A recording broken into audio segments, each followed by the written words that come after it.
What's up guys, my name is Ace and welcome back to The Breakdown, the series where I analyze your gameplay to help you improve. In today's episode, we're going to be analyzing a Demolition gameplay from Prime Gaming HD. Let's get into it.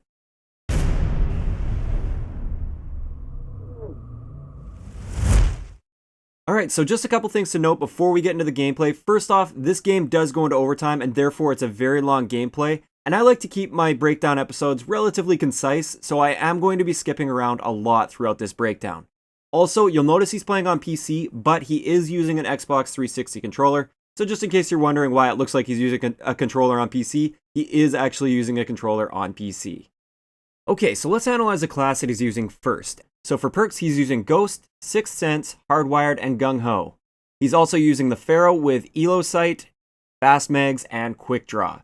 And then he's also got the XM53 on the class, and no lethals, no tacticals. So, pretty good class overall. One thing that I wanted to point out though is he's quite vigilant at taking down UAVs with his XM53, and he's using the Ghost perk. To me, that's kind of a bit of a waste of the Ghost perk. Sure, that enemy will get a couple sweeps out of their UAV before he shoots it down and stuff, but honestly, that Ghost perk probably isn't helping you too much here, and I feel like Flak Jacket would be much better on this class, especially for a game mode like Demolition. So that's just my personal opinion on this. You are fine using Ghosts, but personally I wouldn't do it, especially if you're shooting UAVs down like crazy. As for Hardwired and Gung Ho and Sixth Sense, all great perks, nothing wrong with that there. As far as his gun and attachments, absolutely nothing wrong there, everything looks good. So getting into his opening route, he comes right up behind these canisters right here, uses them as cover, and he's just patient and waits for those initial wall running guys. This is almost always going to give you at least one free kill if you just do this every time you play this map. There's always that one guy, or almost always that one guy that rushes straight for that wall run, and it just gives you a free kill, because you have great cover, they have no cover, and you're ready for them, and they can't really get ready for you while they're in the middle of a wall run. So great job there. Also, you'll notice he didn't linger here for too long. He lingered for a little bit, got his couple kills, and then he pushed up for map control. I see some people that do this, but they just stand there for like the first 45 seconds of the game. And that's just a waste, because you're not gaining any map control at that point.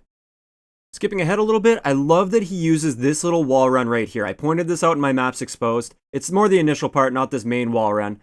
But that wall run is great, because if an enemy runs underneath you, which is very common in Demolition because they want to get to that bomb site, they almost never look up and they won't see you, and you'll end up being right above them, and you can just drop down right behind them, and it's just a free kill for you. So in Demolition, I use this little wall run all the time. I think it's one of the most useful wall runs that people don't utilize enough on this map. So as he came off that wall run, he picks off the nice kill off the guy off spawn, and then he starts rushing towards the bomb site to try and defuse. Unfortunately, he's not using a silence weapon. Even though he's using Ghost, he's not using a silence gun. And this is another reason I just don't feel Ghost was a good choice for this class. And here's another great example of why Ghost wasn't good for this class. He just spent another 10 to 15 seconds total, which is a long time in Call of Duty, especially when the bomb's planted, trying to find that UAV, shooting it down, and getting his bearings there coming out of spawn, when he's using Ghost. So what's the point of using Ghost if you're going to be spending all that time shooting down UAVs anyways? I know it's helping your team, but if you are going to be the one taking the time to shoot down those UAVs, then you shouldn't be running Ghost, in my personal opinion, for this game mode. Skipping ahead a little bit here, I love that he jumps up onto this wall run to check that bomb. He thought someone was possibly planting there. Great way to check that bomb site because they don't usually see it coming. And I like that after he checked that, he pushed for map control. A lot of people in Demolition, they'll just hang back and they'll pre-aim at their bomb, and they won't try to push their enemies back into their spawn. They play like pure defense. And sometimes the best defense is a good offense. And that's what I really like that he did here. He's pushing for map control, clearing the enemies off, and creating a buffer zone so they can't even get to the bomb site. And by doing this, you usually take them off guard. Right there, also, I love that he saw that trip mine and went immediately into a slide. That way, if he would have set that trip mine off, or if one of his teammates would have set that trip mine off since he's using Hardwired, he would have avoided all damage from it. And I'm pretty sure he did that slide purposely to avoid any potential damage from that trip mine. Now, in this little situation right here is just kind of a higher level move that he does that I wanted to point out for some people that don't know about it or never really use it, never really thought about it. He killed the two enemies and he wanted to go for the reload on his VMP. He started initiating that reload, then he saw that there was an enemy that was an immediate threat to him and his teammates right in front of him. Now, a lot of people would just slowly finish their reload and then try and challenge a guy, and the guy would probably kill him in that amount of time. Instead, he double tapped the swap weapon button, so it'll be Y on Xbox, triangle on PS4, whatever it would happen to be on PC. I don't know what it would be on PC, but it's the swap weapon button. He double tapped that really quickly, and you'll see he canceled the reload, and he was able to get his shots off really quickly, and then just able to finish his reload off once he's safe. This is a great habit to get into, especially for those chronic reloaders, the guys that always reload after every kill. I know I'm guilty of that a lot of the times. This little move will save you in a lot of situations if you get caught in the middle of a reload. Next up, he decides to control his Talon, and he pushes towards the bomb site, which is great. He wants to defend the bomb site with his Talon. Unfortunately, he sees this enemy drop behind the bomb site, and he's obviously planting the bomb right now. Instead of killing the guy that's planting the bomb, which would be a really quick and easy kill since he's not moving, and the Talon absolutely melts people that aren't moving, he decides to kill the other attacker first and then move on to the bomb planter, and in that time, the guy was able to finish the plant. Now, fortunately, his teammates were able to defuse that like immediately after, but this is a situation that could have really gone downhill quickly. Like, what if his teammates had all been killed immediately after that bomb got planted and they weren't able to get the defuse? That could have lost them the round right there. He should have taken out the planter first and the other guy second.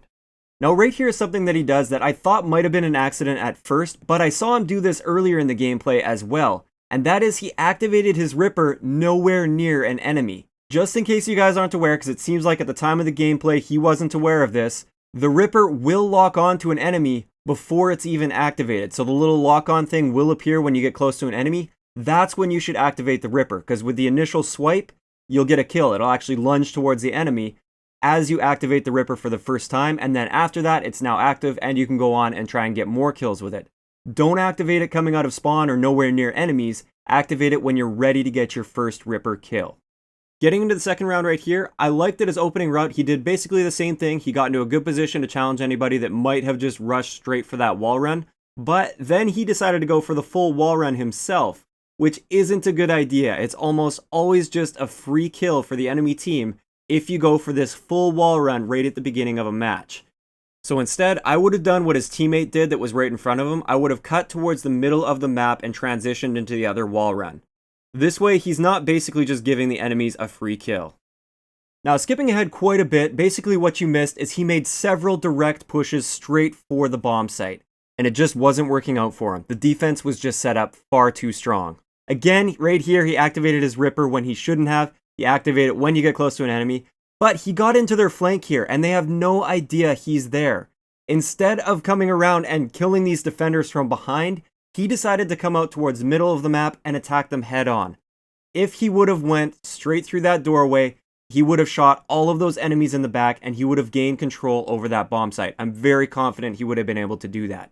Instead, for whatever reason, he decided to challenge them head on. In this next situation, he actually makes a great play with this wall run. He manages to cut off his lines of sight nicely, he pushes with a teammate here, and he's able to pick a guy off of that key position. But instead of staying behind the cover that he potentially had to cover his back, he completely exposed his back to the enemy's spawn area, and therefore his enemies were able to kill him with ease.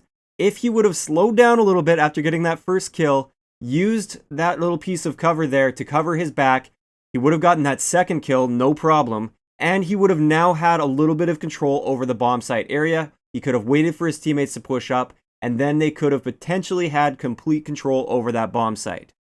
So they lost the second round, but getting into overtime here right off the beginning, his teammates get great control over the bomb site, and they get it planted right away. And now he's in an excellent position to maintain that map control. He can cut the enemies off before they can even get to the bomb site, and he can kind of keep them pinned back in their spawn from here. Unfortunately, his mini-map awareness wasn't really that great right here. I think he might have been relying a little bit too much on the Sixth Sense perk, and his enemy was using Hardwired. But his enemy was showing up on the mini-map a lot.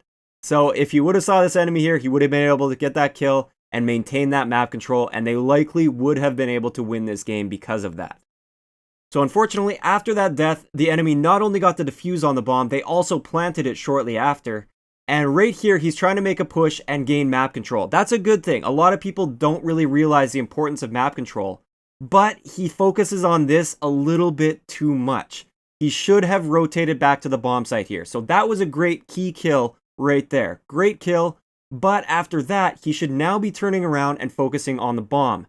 Instead, he's pushing in trying to get kills on enemies that are in the spawn. These are pretty much irrelevant kills at the moment. Right now, they need to get that bomb defused or they're going to lose. And he made no effort to push towards the bomb site and support his teammates around the bomb site, and therefore they lost the game. So that's going to wrap it up for today's episode of The Breakdown. If you'd like me to analyze one of your gameplays for this series, all you have to do is upload a video to YouTube, make sure it's just raw gameplay, I don't want any commentary over it, and make sure it's at least 720p in quality. Once you have that, just send me a link to my email address, which is linked below, and I'll have a look at the submission. Keep in mind, I don't analyze every single submission that comes to me because I do get a ton of submissions. If you enjoyed the video, a like rating is always appreciated, and don't forget to subscribe for more if you haven't already. I'll talk to you guys next time.